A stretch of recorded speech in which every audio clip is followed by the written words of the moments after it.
Bienvenue dans cette capsule qui va vous permettre d'acquérir la technique du Ninja Teams consistant à gérer et préparer ses équipes Teams. Donc, sans plus tarder, attaquons-nous à cet aspect. Tout d'abord, vous allez aller dans votre Teams et cliquer deux fois sur l'outil Équipe qui se trouve à gauche dans le panneau latéral mauve. En cliquant deux fois sur Équipe ici, on se retrouve nécessairement dans la page d'accueil de l'outil Équipe.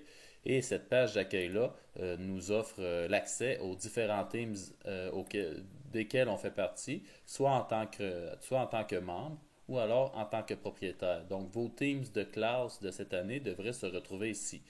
Vos teams de classe, ils ont été créés automatiquement par le Strio en début d'année. Et le nom qui leur a été donné, c'est le nom de votre groupe.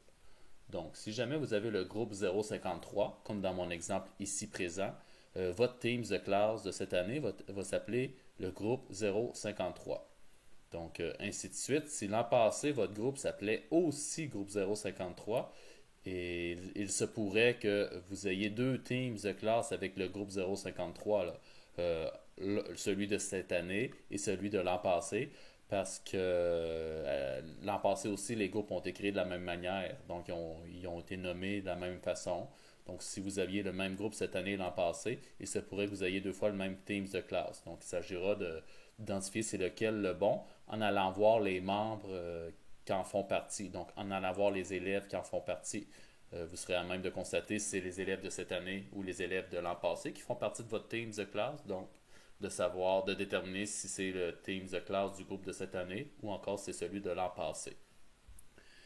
Tout ça pour vous dire que ça se peut que vous ayez deux fois deux Teams de classe avec le même nom, mais ce ne sera pas deux fois le même Teams. Euh, Peu importe. Vous avez aussi peut-être probablement seulement un Teams de classe qui porte le groupe de cette année, qui porte le nom du groupe de cette année, pardon. Donc, c'est nécessairement ce Teams de classe-là que vous devriez choisir.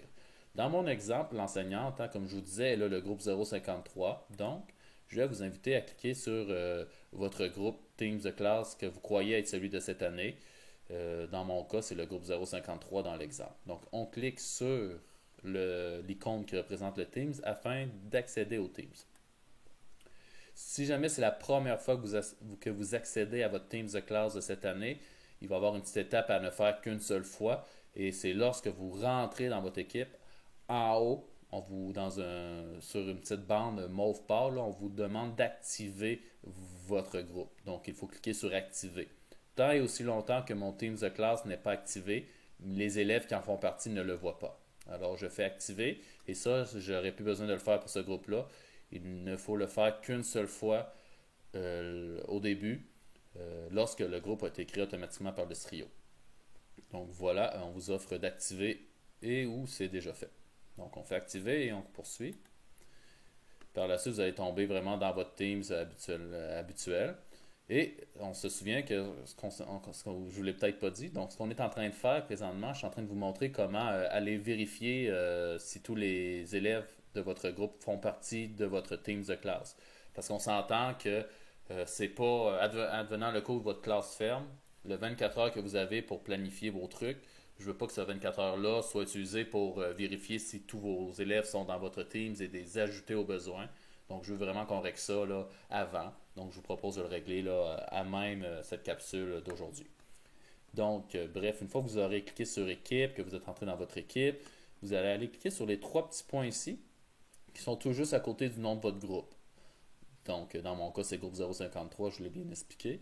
On clique sur les trois petits points à côté de groupe 053 et on vient choisir Gérer l'équipe. Les trois petits points, d'ailleurs, ce sont les meilleurs amis du Ninja Team. Lorsqu'on cherche à faire quelque chose dans Team, souvent, là, on trouve un trois petits points et en cliquant sur le trois petits points, ce qu'on recherche à faire est présent. Donc, règle générale, les trois petits points vont vous aider à vous rendre à bon port. Dans le cas-ci, je clique sur les trois petits points ici afin de venir gérer l'équipe. Lorsque je vais avoir cliqué sur Gérer l'équipe, je vais tomber sur cette page-là ici.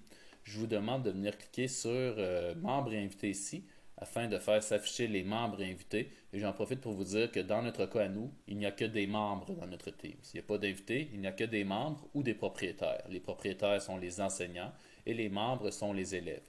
Ici, j'ai un chiffre, un nombre, en parenthèse 27. Ce que ça m'indique, c'est que présentement, j'ai 27 membres invités dans mon Teams. Donc, si je suis un enseignant qui a 27 élèves dans sa classe et que ça m'écrit que j'ai 27 membres ici, les chances sont que mon Teams soit complet. Mais on va les vérifier quand même. Donc, on va cliquer sur membres invités afin de faire s'afficher la liste des membres invités. Donc, vous serez à même ici de consulter la liste des membres et de faire le lien avec votre liste d'élèves de cette année, voir si tous les élèves sont là. Il se pourrait qu'il en manque quelques-uns. Il se pourrait aussi qu'il y en ait de trop s'il y a eu des déménagements.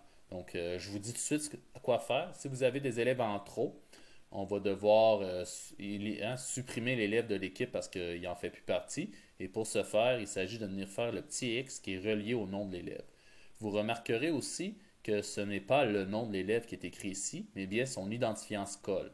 Donc, c'est comme ça, on n'a pas le choix. C'est une loi, dans le fond, légalement, on ne peut pas afficher le nom et prénom d'un élève là, dans Internet en tant que centre de service. On ne peut pas rendre ça disponible sur Internet. Donc, le plus loin où on peut aller, là, c'est de mettre son identifiant scole disponible. Donc, c'est pour ça qu'on fonctionne avec des identifiants scole dans Teams. Donc, voilà, vous avez un premier petit devoir ici qui va être d'aller ajouter les élèves qui manquent s'il y en manque et de supprimer les élèves de trop s'il y en a.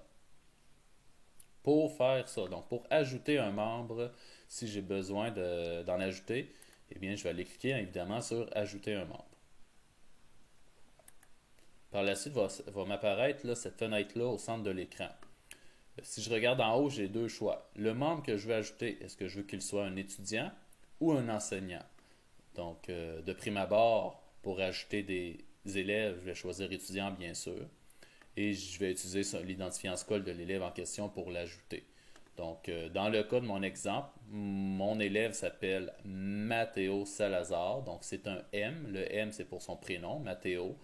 Nous avons son nom de famille au complet, Salazar. Et finalement, il y a un numéro à la fin là, donné aléatoirement. Donc, tous les identifiants scole des élèves sont construits de la même manière. Première lettre du prénom, nom de famille, numéro aléatoire. Donc, si vous voulez ajouter vos élèves, vous allez devoir utiliser leur identifiant scole, évidemment. On choisit l'élève et par la suite, on a l'option d'ajouter. Donc, on ajoute pour ensuite fermer. C'est la même étape si on veut ajouter un enseignant. Cependant, au lieu d'utiliser l'onglet étudiant ici, on va venir utiliser l'onglet enseignant. Pourquoi je vous dis ça? C'est parce qu'on va vous demander aussi de pas seulement ajouter les élèves qui manquent à votre groupe s'il y en a. On va aussi vous demander d'ajouter tous les spécialistes, compléments de tâches, soutien, orthopédagogues, TES même. Donc tous les adultes intervenants qui sont appelés à interagir avec votre groupe. Donc on va aller les ajouter dans votre Teams à vous en tant qu'enseignant. Donc ils seront propriétaires au même titre que vous du Teams de classe. Ce qui va leur permettre de faire leur propre réunion Teams, par exemple, ou de mettre leur propre fichier à disposition des élèves. Et pourquoi on procède de même? C'est parce que pour l'élève, c'est vraiment plus simple.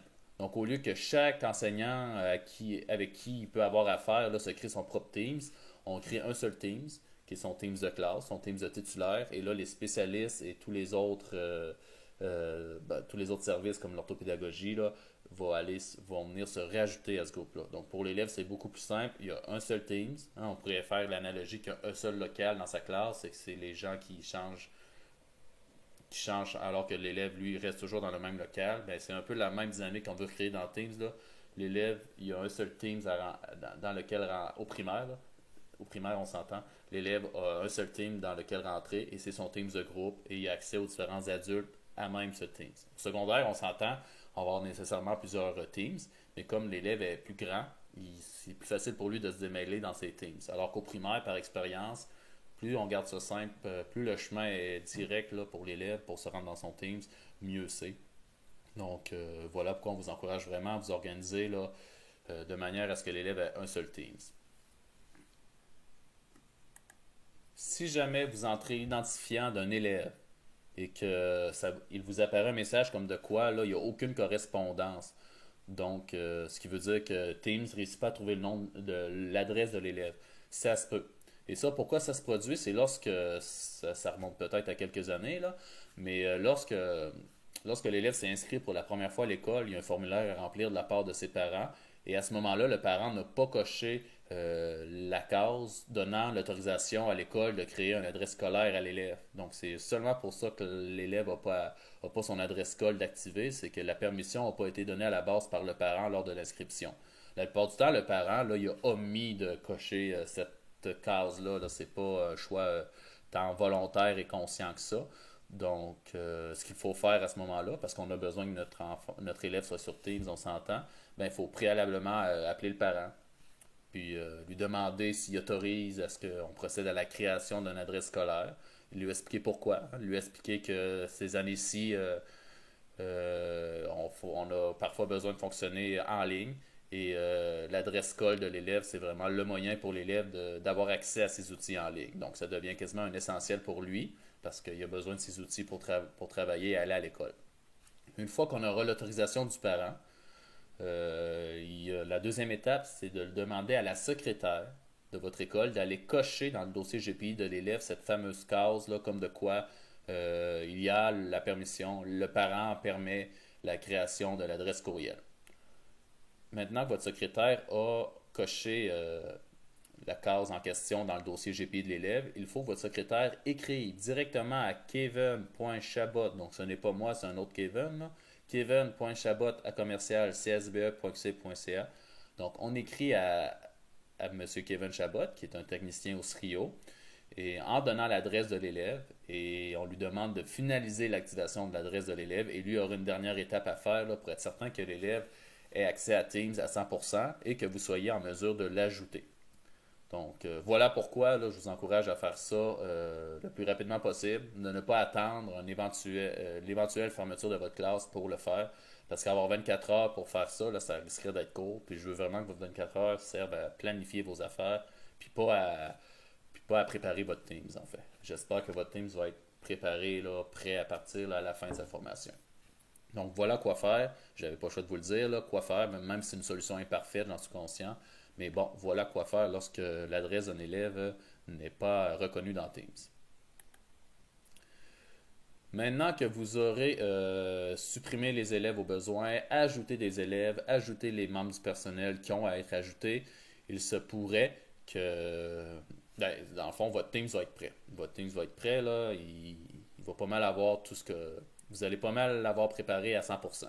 Cependant, il se pourrait qu'en consultant vos équipes et en regardant tout ça, vous réalisiez que certaines équipes Teams dont vous faites partie ne sont plus cette année. Vous réalisez que vous êtes encore dans ce Teams de classe-là, dans ce Teams de l'école-là, mais vous ne faites plus partie de l'école. Donc, ce n'est plus approprié pour vous d'y être. Donc, vous pourrez peut-être à ce moment-là quitter l'équipe. Vous pourrez aussi, peut-être qu'il y a un Teams que vous avez fait l'an passé, un Teams de classe, et vous n'êtes pas sûr de vouloir le supprimer parce que vous aviez mis des documents, puis vous voulez le garder comme pour vous rappeler comment vous fonctionniez l'an passé. Mais à ce moment-là, vous pourriez peut-être juste masquer l'équipe. Donc, on ne supprime pas, on ne perd pas le contenu, mais on va aller masquer l'équipe de manière à ce qu'elle ne s'affiche pas dans nos équipes, mais qu'on puisse y avoir accès là, au besoin.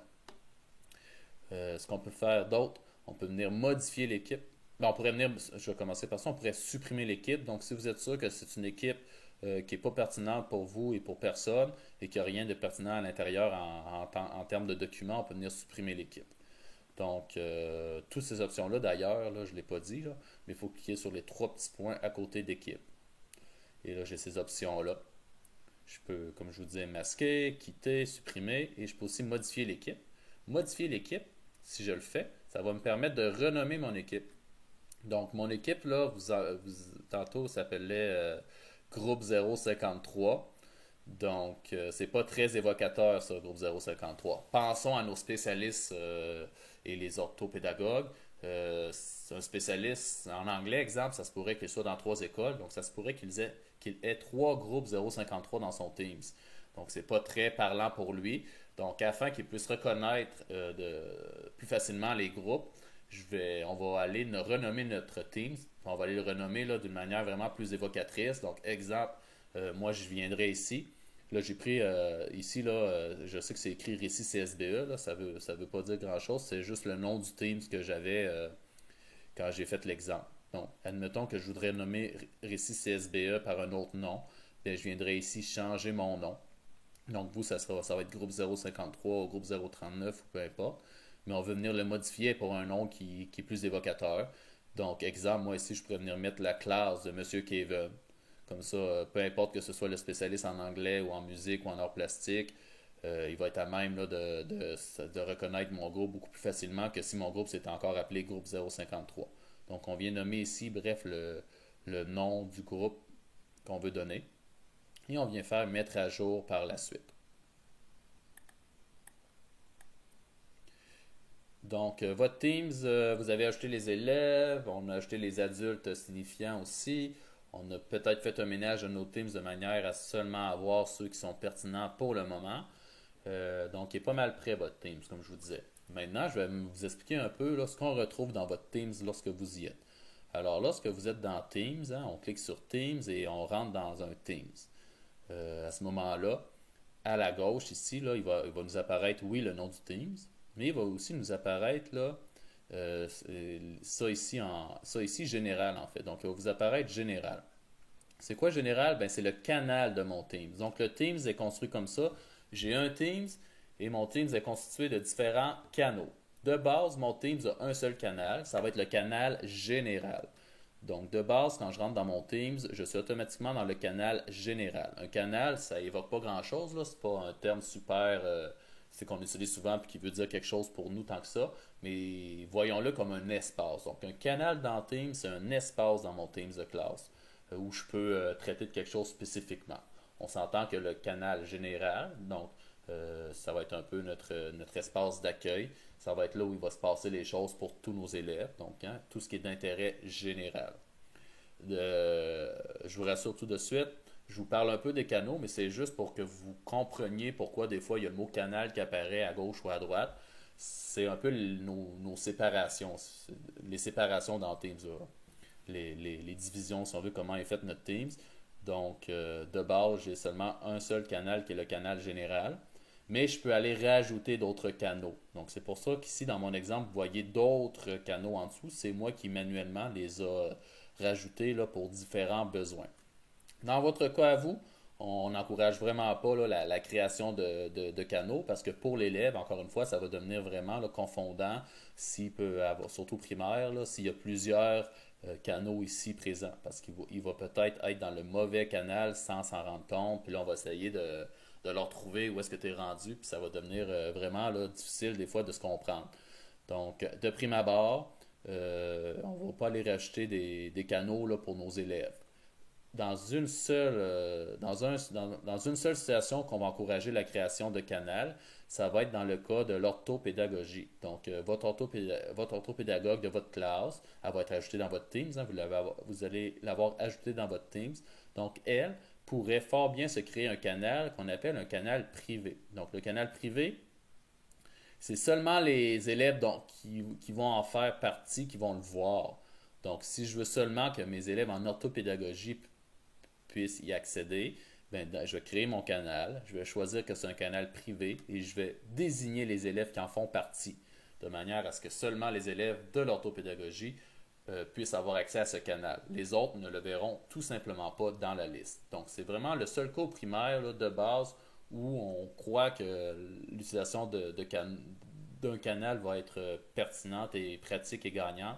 C'est vraiment pour l'orthopédagogue de votre groupe. Donc, je vais vous montrer un peu là, en vrai ce que ça donne quand je crée un deuxième canal dédié à l'orthopédagogie. Donc, premièrement, je vous montre. Ça, c'est une fausse manœuvre. Bon, c'est ça que je vais vous montrer. Je vous montre le Teams de mon orthopédagogue. Donc là, je ne suis pas avec mon Teams à moi, je suis avec le Teams de mon orthopédagogue qui s'appelle Madame Maude. Donc, Madame Maude, elle sait créer un canal privé. Donc, il est ici et le petit canal m'indique qu'il est privé. Je vais aller voir un premier élève de mon Teams de cette classe-là. Donc, je vais aller voir un premier élève qui ne fait pas partie, qui ne reçoit pas de service d'orthopédagogie. Donc, je vais aller voir cet élève-là ici. Cet élève-là ici, voyez-vous, là, je sais qu'il y a trois canaux masqués ici, mais je vous demande d'en faire fi. Mais l'élève, bref, de base, il y a le canal général. Et comme il ne fait pas partie du canal orthopédagogie, il n'y a pas accès. Cependant, si je vais aller dans le Teams d'un élève qui fait partie, ben, qui a accès à l'orthopédagogie, donc qui doit pouvoir aller dans le canal orthopédagogie. Donc là, je m'en vais avec un autre élève. Et cet élève-là, voyez-vous, ici, il a accès au canal orthopédagogie avec Madame Maud parce que c'est un élève qui va en ortho. Donc lui, s'il clique sur ce canal-là, il va changer de canal pour aller dans ce canal-là. Et la grosse différence entre les canaux, en fait, c'est que chaque canal a son propre mur de publication et chaque canal a son propre onglet fichier. Donc, voyez-vous, ici, je suis dans le canal général. Donc, mon élève a accès au message que je lui ai écrit dans le mur de publication. Donc, c'est le message ici. Ça lui souhaite, en bref, en gros, là, ça lui souhaite bienvenue dans la classe. Et là, si l'élève va dans l'onglet, dans le canal général ici, dans le canal orthopédagogie avec Madame Maud, pardon. Donc là, l'élève va dans le canal orthopédagogie. Et voyez-vous, il est encore dans le mur de publication, mais là, il est dans le mur de publication appartenant à ce canal-là. Donc, c'est un nouveau mur de publication tout à fait indépendant de l'autre.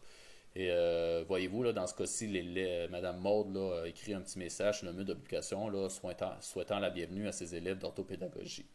Donc, juste pour vous montrer, canal général, j'ai mon propre mur de publication. Et canal orthopédagogie, j'ai mon propre mur de publication. Donc, ce qu'on retrouve dans un mur de publication ne va pas se retrouver dans l'autre. Et c'est la même chose pour l'onglet fichier qu'on va voir plus tard, là, mais juste vous le montrer un peu. Ici, dans le canal général, onglet fichier, j'ai certains fichiers. Et si je vais dans orthopédagogie, l'espace fichier, là, je n'ai pas de fichier du tout, mais on voit bien que je n'ai pas accès aux fichiers du canal général. Donc, c'est vraiment deux espaces différents dans ma classe.